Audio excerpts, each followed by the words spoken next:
Plato is one of the most famous philosophers of all time. He represented the philosophy of ancient Greece, belonging to its classical period.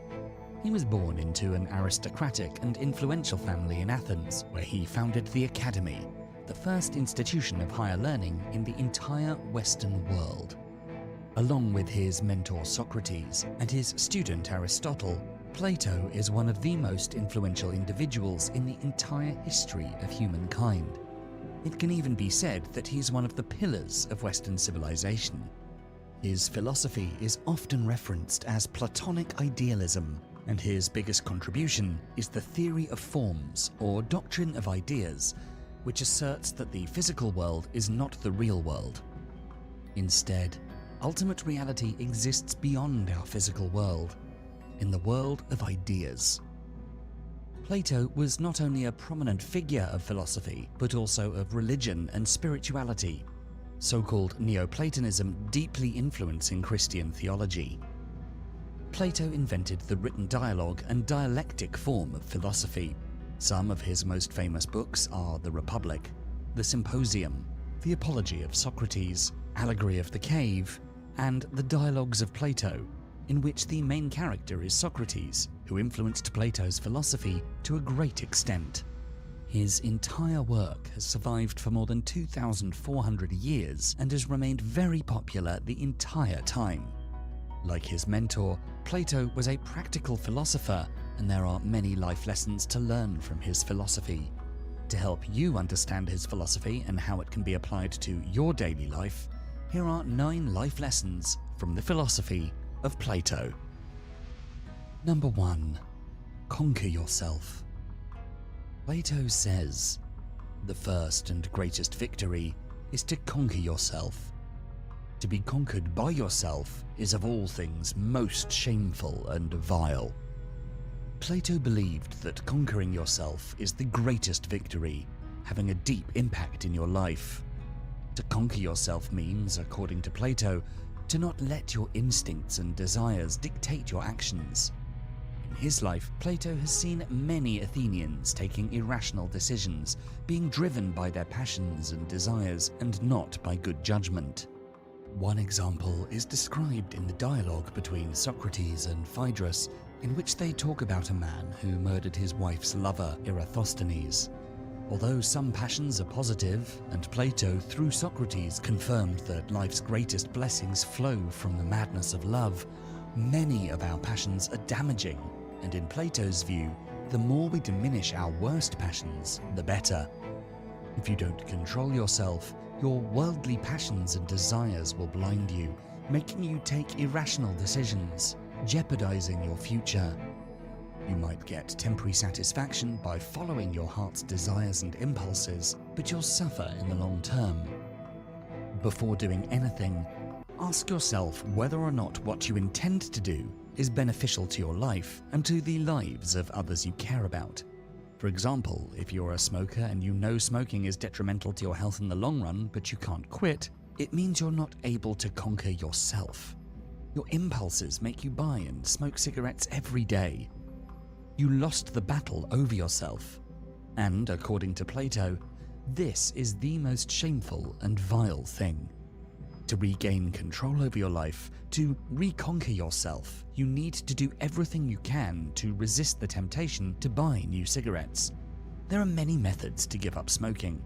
For some people, nicotine gums and patches help take the edge off gradually. For others, the only way that works is going cold turkey and stopping entirely, immediately. Whatever works for you, make a plan and implement it in order to conquer yourself.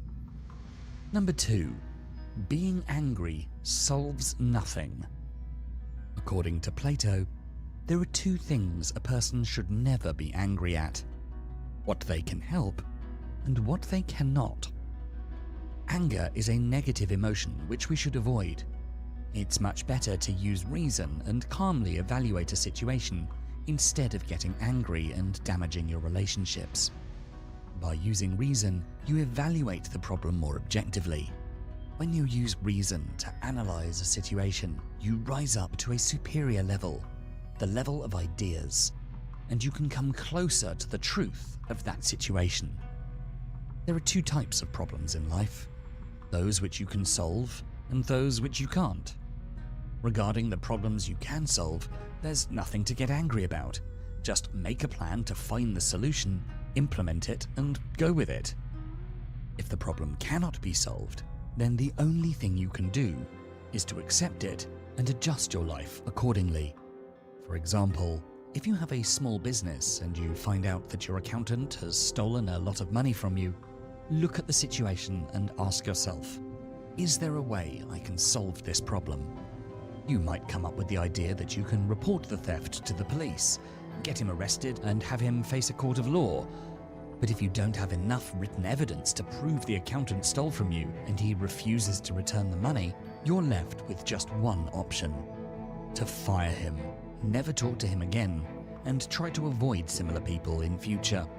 Therefore, when you're confronted with a problem and you've exhausted every possible solution, don't waste time and energy being angry. Just accept the situation and move on. Number 3. Choose the people you spend time with wisely. To quote Plato, "People are like dirt. They can either nourish you and help you grow as a person, or they can stunt your growth and make you wilt and die." Spending his life in the public arena, being born into an aristocratic and influential family, descending from the king of Athens, Codrus, Plato was a popular individual with many acquaintances and friends. He rightly understood the tremendous influence other people can have on us. A bad alliance can destroy your life. A good alliance can lead you to the greatest peaks of success.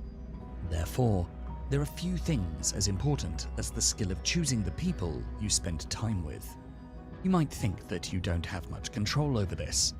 For example, when you have a job where you meet the same people over and over again, it's not in your power to choose who'll be fired or employed. Being in a long-term relationship, one can feel pressured to stick around even when they mistreat and don't respect you. Similarly, you cannot choose your relatives, yet for many of us it's a given that you have a duty to keep in touch with them and visit them, at least during the holidays. But you might be wrong. It is in your power to leave a job where you don't like the people or culture. You can almost always find a better job with a higher quality of people, or you can start your own business and hire only people you like. Equally, it might be daunting, but your partner doesn't own you, and you can always leave and start again, no matter what. Nor is it mandatory to meet with your relatives with whom you don't have anything in common beyond blood. We have more power to choose the people we spend time with than we think. If we don't choose them carefully, their influence will affect our lives in negative ways. A bad boss will diminish your self-confidence and make you doubt your abilities. A bad spouse can make you feel insecure and insignificant. Bad relatives can make you stressed and miserable. By contrast, a good boss will make you feel like your skills are improving daily. A good spouse will make you feel attractive and loved. Good relatives will make you feel like you're a part of the family, respected and loved. Number 4. Find your other half. In the words of Plato, each of us, then, is a matching half of a human whole, and each of us is always seeking the half that matches him. Plato wrote that initially people had 4 legs, 4 arms, and a single head with 2 faces, having a quasi-spherical shape and no sex. They were androgynous, but because they started to become very powerful, Zeus got angry and split people in half to diminish their strengths. Since then, people have felt incomplete, and they're always searching for their other half to complete them. Thus, Plato was the first philosopher to discuss the concept of a soulmate. Aristophanes, who is known as the father of comedy, in his speech from Plato's Symposium, gave a detailed explanation of why people in love say they feel whole when they've found their partner. The love they feel for each other is not only a physical attraction led by the desire to physically reunite to become a whole, it's something deeper. Also, in Aristophanes' speech, homosexuals are explained as people who are split in half, but both halves happen to be the same gender. In ancient Greek society, homosexuality was generally seen in a favorable way.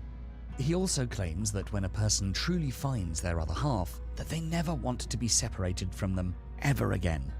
To apply this teaching in our own lives, we should never stop searching for our soulmate until we feel that we found somebody from whom we never want to be separated again and we don't feel any desire to be unfaithful to. As a checklist, you can use the following. They're your best friend. You have a sense of calm and ease around them. You feel at home when you're together. You have extreme empathy and respect for them. You agree on the most important things. You share similar life goals, and you can be totally yourself in their presence. You just want to be around each other.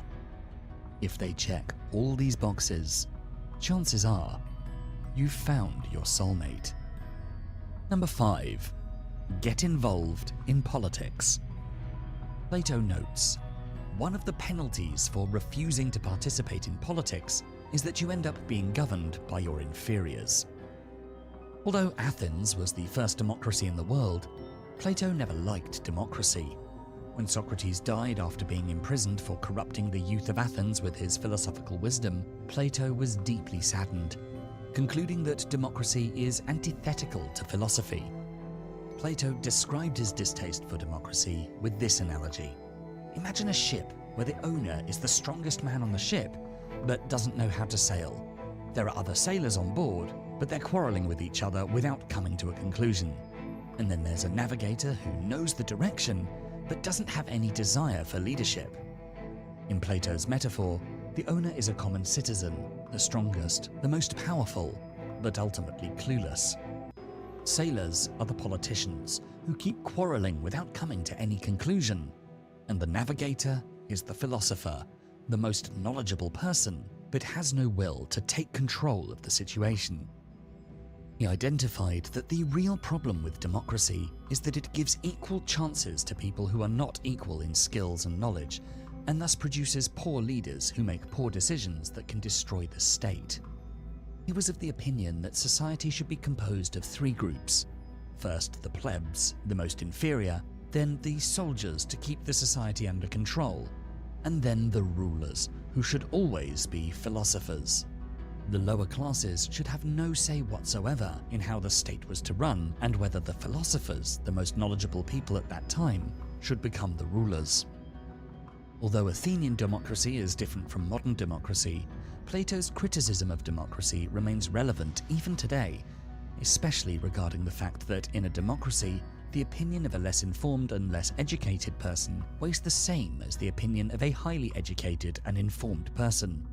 If the educated and informed don't get involved in politics, then the political roles will be taken up by the remaining populace, and that can ruin a country. So if you have the reputation of a good citizen and you have many years of professional experience, proving over those years that you're a good leader and capable of managing complex projects, you might consider running for mayor or the equivalent in your community, be it a small town or bigger city.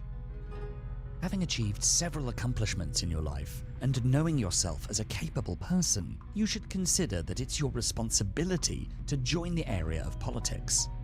Don't refrain from public life, otherwise you increase the chances of being governed by people less capable than you, but more popular. Democracy offers great opportunities for each of us, but it has its flaws. In order to avoid important roles being filled by the less capable of us, the most capable should step up, try to be more popular, and take the responsibility of a governing position. Number 6. Learn to be a follower, then a master. Plato tells us, "He who is not a good servant will not be a good master." As a teacher in charge of conducting the prestigious school he himself founded, the Academy, Plato knew that to be a great teacher, you first need to be a great student, something that applies to any job. To reach a managerial position, first you need to be highly experienced at the job you plan to manage. Leadership roles are usually earned through hard work and dedication. People must first prove their skills, demonstrate their knowledge before they're put in charge of other staff. Of course, in the modern world, there are many exceptions where managerial positions are awarded without the appropriate skill set or experience. But in an egalitarian, less corrupted society, it's through hard work and dedication that one gets a leadership position.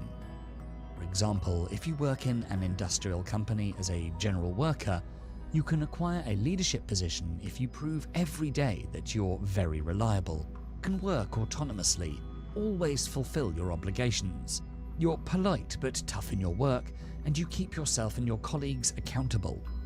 If this describes you, an occasion may well arise for a promotion. For example, your manager leaving the company or changing roles. Your employers might select you if you've proven to be the best follower. Thus, to be a master, one must learn to be a great follower. Number 7. Be content with little. Plato teaches us, the greatest wealth is to live content with little.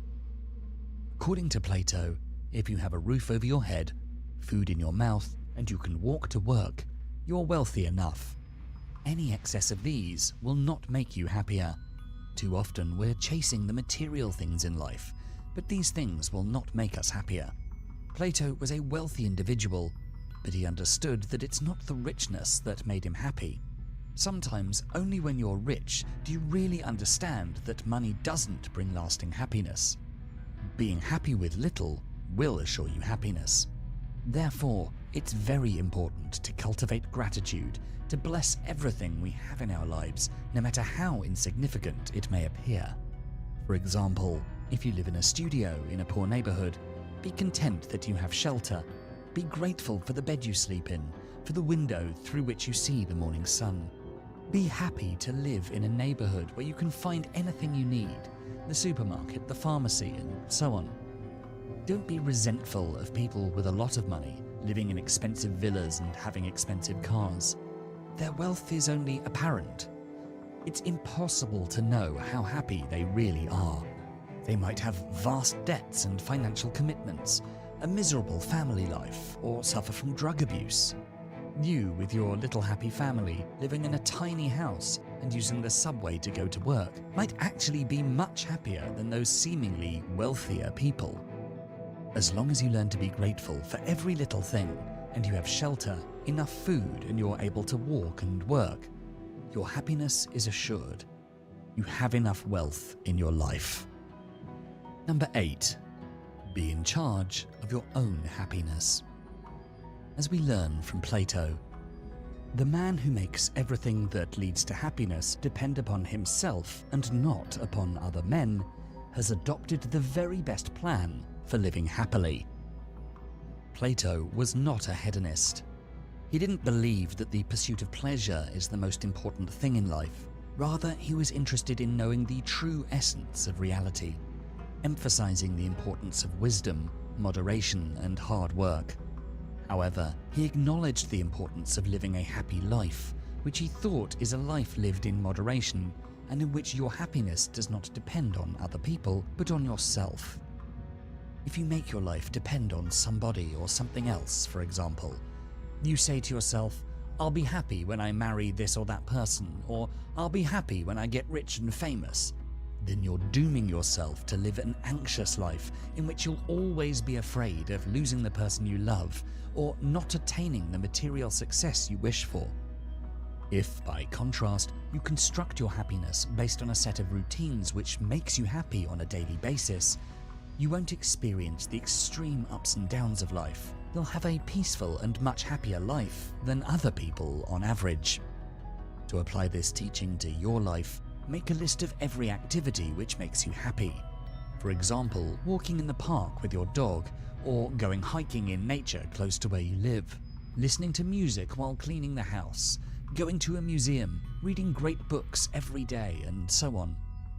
After making this list, make sure you check each activity every week. Making your happiness independent of what happens in your personal relationships or in your career will secure a safety net for your emotional well-being and will help you avoid having too many low moments in your life. Number 9. Work hard to accomplish great things. In our final quote from Plato for this video, he says, "I never did anything worth doing by accident, nor did any of my inventions come by accident. They came by work. Although he was a promoter of living a simple life and being content with little, during his lifetime, Plato was a hard-working individual. He believed that it's important to contribute to society as much as you can, as long as your work is not motivated by ambition for ambition's sake. During his lifetime, Plato accomplished a great number of things. He was the innovator of written dialogue and dialectic forms in philosophy, and he's considered the founder of Western political philosophy, being one of the most famous thinkers in the entire history of humankind. It would have been impossible for him to achieve all of this without working hard. Usually, nothing worth doing can be done easily. You can't get a great sense of accomplishment by doing trivial things like binge-watching TV, endlessly scrolling through social media, or partying with your friends. The things you're proud of, the things that are worth doing, those take plenty of planning and no small amount of effort. To apply Plato's lesson in our lives, we need to focus more on challenging projects and work hard to accomplish great things with these projects. For example, imagine you have a stable job as a delivery driver, but you find it repetitive, monotonous, and unfulfilling. In order to feel some satisfaction in your life, you might decide to start a new project. For example, learning a new skill or language by signing up for online classes, or joining a community group such as a theatre company or choir, all of which can open you up to new opportunities and ideas you'd never considered before. Hard work, when doubled by great planning, will lead to great rewards and satisfaction. If you enjoyed this video, please do make sure to check out our full Philosophies for Life playlist, and for more videos to help you find success and happiness using ancient philosophical wisdom, don't forget to subscribe. And as always, thanks so much for watching.